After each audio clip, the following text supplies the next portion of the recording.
മിനിയാന്ന് നമ്മൾ വയനാട് പോയിരുന്നു. വയനാട്ടിലൊരു ഡോക്ടറുടെ ക്ലാസ്. അദ്ദേഹത്തിന് ഒരുപാട് ഏക്കർ കണക്കിന് ചായത്തോട്ടമുണ്ട്. ചായത്തോട്ടമുള്ള ആളാണ് ക്ലാസ് എടുക്കുന്നത്. മൂപ്പര് പറഞ്ഞു എന്നോടൊന്നും അത് അഡ്വക്കേറ്റ് ഫൈസൽ ബാബു ഉണ്ടായിരുന്നു കൂടെ. അപ്പോ ഞാൻ ഫൈസൽ ബാബുവിന് അദ്ദേഹത്തിന് അറിയാവുന്നതുകൊണ്ടാണ് അങ്ങോട്ട് ചൂണ്ടിയത്.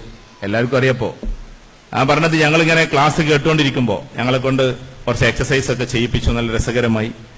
ഏതായിരുന്നാലും ആ ചെയ്ത സമയത്ത് അദ്ദേഹം ക്ലാസ് എടുത്തപ്പോ അദ്ദേഹം പറഞ്ഞത്, ചായ 3 കാരണങ്ങളാൽ ക്യാൻസർ രോഗവും ലിവർ സിറോസിസും കിഡ്നി പ്രശ്നങ്ങളും ഉണ്ടാക്കുന്നതാണ്.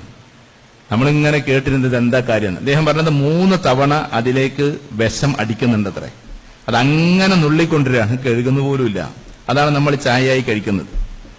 എന്നിട്ട് അദ്ദേഹം പറഞ്ഞു, 50% രോഗങ്ങളെ നിങ്ങൾക്ക് ഒഴിവാക്കണമെങ്കിൽ വെറും ചായ മാത്രം ഒഴിവാക്കിയാൽ മതി.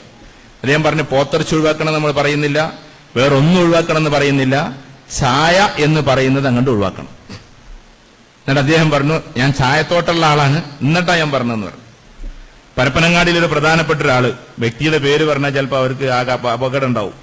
അദ്ദേഹം എന്നോട് പറഞ്ഞു, വലിയ മീൻ നിങ്ങൾ കഴിക്കരുത്. ഞാൻ വലിയ മീനിന്റെ ആളാണ്.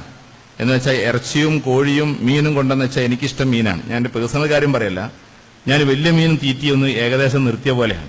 അദ്ദേഹം പറഞ്ഞു, മയ്യത്തിലിടുന്ന പൊടിയാണ് ഇടുന്നത്. എന്ന് വെച്ചാൽ 1 മാസത്തേക്ക് 2 മാസത്തേക്ക് അഴിയാതിരിക്കാൻ എന്താണോ ശവത്തിലിടുന്നത് അതാണ് ഇന്ന് മീനിലിടുന്നത്. അമോണിയൊന്നുമല്ല, അവിടുന്നൊക്കെ വിട്ടു.